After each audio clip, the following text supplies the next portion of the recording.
안녕하세요. 이가피 교수의 신간 읽기입니다.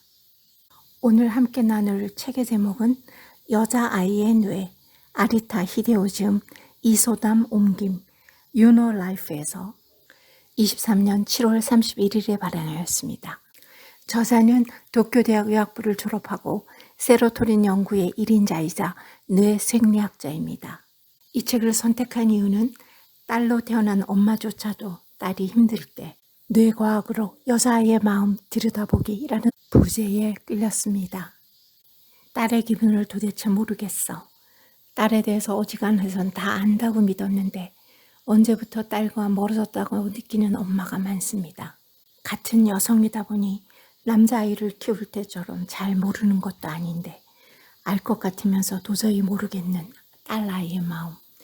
그래서 애가 타고 초조한 나머지 엄마들은 우울해집니다. 혹시 내가 아이를 잘못 키우나?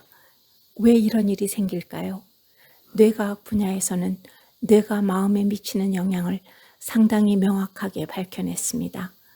남녀의 뇌는 서로 다르게 태어나지만 차이가 크게 벌어지지는 않고 유아기와 학동기를 거치며 서서히 성장합니다. 그러다가 사춘기를 맞이하면서 양상이 확 달라지지요. 아이의 기분을 파악하기 어려운 이유도 사실은 뇌의 변화와 관련이 있습니다. 이 책은 5장으로 구성되어 있고요. 1장, 여자아이의 뇌, 남자아이보다 먼저 있었다. 제2장, 뇌 속의 뇌, 전두엽 전 영역이 여자아이를 움직인다.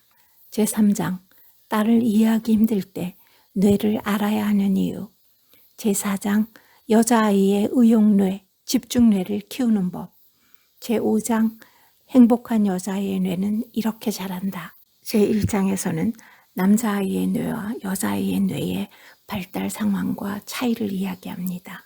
임신 3개월이 되면 태아의 크기는 8cm밖에 되지 않지만 이미 마음과 관련된 뇌가 만들어집니다. 우리 뇌의 기본형은 여자라는 사실입니다. 태아기 아주 초기 단계에는 염색체의 성별과 관계없이 모든 태아가 여자의 뇌를 지닙니다. 그러다가 어떤 계기로 남자와 여자의 성별 분화가 이루어지는데 이 열쇠를 쥐는 것은 남성 호르몬입니다. 호르몬 분비는 12주 차쯤에 일시적으로 급증하며 절정에 도달합니다. 이 시기에 생식기가 만들어짐과 동시에 뇌도 여자아이의 뇌, 남자아이의 뇌로 나누어지게 됩니다. 그 결과 여자아이는 좌뇌와 우뇌를 연결하는 뇌량이 더 크고 성중추는 작습니다. 반면에 남자아이는 반대로 뇌량이 가늘고 시상하부의 성중추는 더 큽니다. 이렇게 태어나서 성장하다가 여자아이는 10살에서 11살이 되면 제2차 성징이 시작되는데 이때 여자아이의 뇌에서는 엄청난 변화가 일어납니다. 만약 아이 같던 여자아이가 훌쩍 여성스럽다고 느껴진다면 그 이유는 성호르몬의 영향 때문입니다. 하지만 성호르몬이 뇌에 직접 작용하는 것은 아닙니다. 호르몬이 신경 전달 물질에 작용한 결과로 여성스러움이 만들어집니다. 남자와 여자의 뇌를 구분짓는데 관련 짓는 신경 전달 물질은 도파민, 노르아드레날린, 세로토닌 이렇게 3가지가 있습니다. 성호르몬의 자극으로 왕성하게 분비되는 이 3개의 물질이 특별히 전두엽의 앞쪽, 전전두엽에 작용합니다. 이때 중요한 점이 전전두엽에서는 주목해야 할 4가지 영역이 있다는 점입니다. 각 영역은 저마다 특별한 작용을 하는데 저는 이 영역을 공감뇌, 의욕뇌, 집중뇌, 전환뇌라고 부릅니다. 이제 4가지 뇌의 특징을 순서대로 살펴볼까요? 먼저 공감뇌라 불리는 뇌는 이마 딱 한가운데 미간 쪽에 있습니다. 이 공감뇌에 작용하는 호르몬은 세로토닌입니다. 공감뇌의 역할은 한마디로 사람의 마음을 읽는 것입니다. 이 4가지 뇌는 사춘기를 지나 어른이 될 때까지 서서히 발달하는데 공감뇌만큼은 10세쯤에 어느 정도 발달을 마칩니다. 다음으로 의욕뇌를 볼까요? 의욕뇌의 위치는 양쪽 눈썹 위 근처입니다. 이곳을 자극하는 뇌속 물질은 도파민입니다. 사람은 도파민과 의욕뇌가 연계를 이루어 성공 체험을 쌓음으로써 성장한다고 할 수 있습니다. 세 번째로 집중뇌는 의욕뇌보다 조금 더 위쪽에 살짝 바깥에 위치합니다. 집중뇌는 매일 생활이나 학습, 일을 척척 해낼 때 작용하는 뇌입니다. 여기에 작용하는 호르몬은 노르아드레날린입니다. 우리가 스트레스를 느끼면 신경이 흥분합니다. 흥분한 결과로 분비된 노르아드레날린은 집중뇌를 자극해서 집중력을 높입니다. 인간이 어떤 활동을 할 때는 어느 정도 스트레스가 필요합니다. 적절한 스트레스는 노르아드레날린을 건전하게 활성화시켜서 일이나 학습을 해낼 수 있게 만들기 때문입니다. 마지막으로 전환뇌를 소개할게요. 전환뇌의 위치는 좌우 관자놀이 조금 위쪽입니다. 이곳은 기분을 바꿔주는 곳으로 공감뇌와 마찬가지로 세로토닌이 작용합니다. 원하는 대로 되지 않는 것이 세상사인데 목표대로 일이 진행되지 않았을 때에는 현실에 맞춰 행동을 바꿔야 합니다. 이때 작용하는 것이 전환뇌입니다. 남녀의 뇌는 서로 다르게 태어나지만 차이가 크게 벌어지지는 않고 유아기와 학동기를 거치며 서서히 성장합니다. 그러다가 사춘기를 맞이하면 양상이 확 달라지지요. 성장 곡선이 급커브를 그리며 4개의 뇌가 충실하게 발달하고 동시에 남녀의 내면에 현저한 차이가 생깁니다. 여자아이는 공감뇌가 강해지고 남자아이는 의욕뇌가 강해지죠.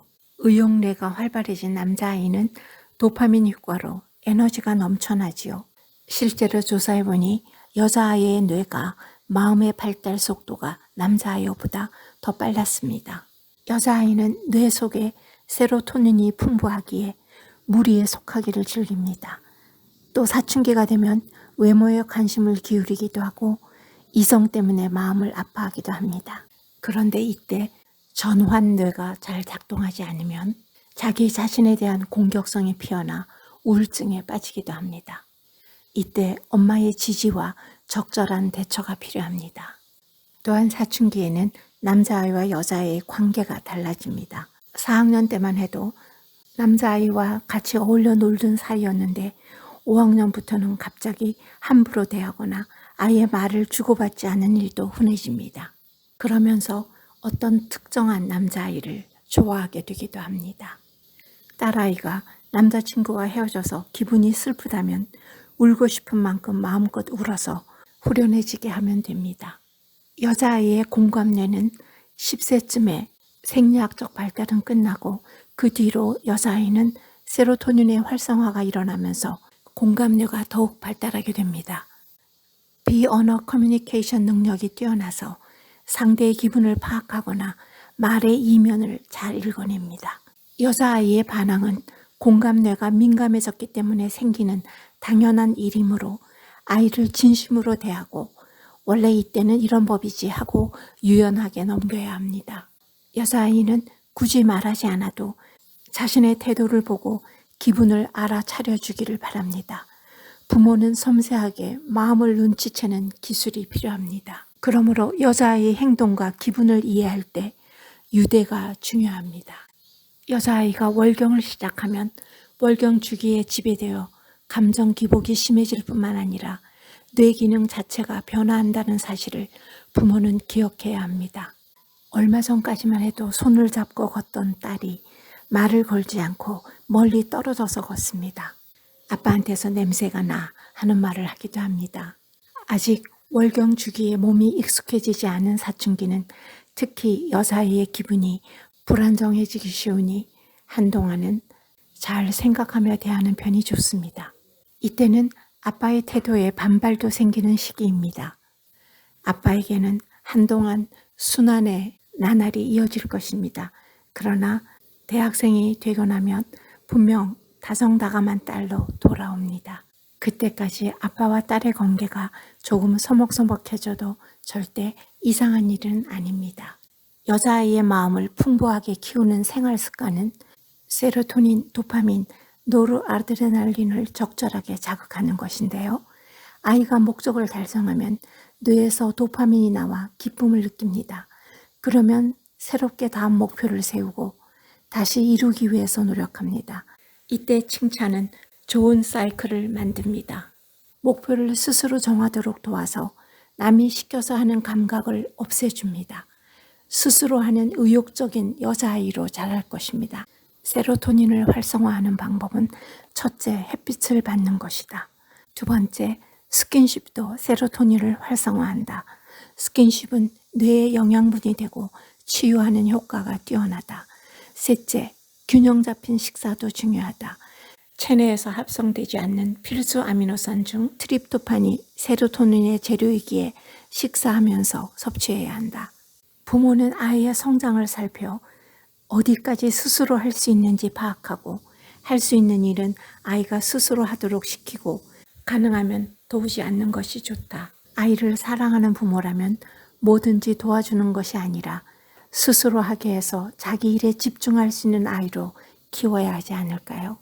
뭐든 다 해주는 부모라는 관점에서 보면 아이에게 일찍부터 개인방을 주는 문제도 생각해야 합니다. 저는 초등학교 때까지는 따로 방을 주지 않는 편이 좋다고 봅니다. 공부는 아이 방에서 하는 편이 좋다는 의견도 있을 테지요.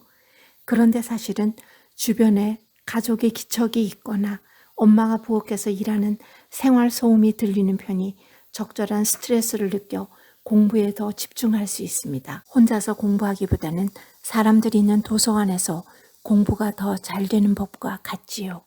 마지막으로 운동은 하루 5분이라도 꾸준하게 하게 하는 것이 정말 필요합니다. 15분이면 딱 좋습니다. 또한 엄마와 아빠에게서 애정과 신뢰의 호르몬 옥시토신이 넉넉하게 분비되면 아이의 뇌를 안정시키는 세로토닌 활성화가 이루어집니다. 딸에게 여성의 삶에는 중요한 시기가 있다는 사실을 알려주면서 여성으로 태어나 여성만이 누릴 수 있는 특권에 대해서도 얘기해 보세요. 저는 이 책을 읽으면서 사춘기 여자아이들에게 단순한 칭찬뿐만 아니라 구체성을 띤 도파민적인 가치관을 심어줄 필요가 있다는 말이 가장 인상적이었습니다. 풍부하고 균형 잡힌 인성을 가진 딸아이로 키우실 것을 응원합니다. 감사합니다.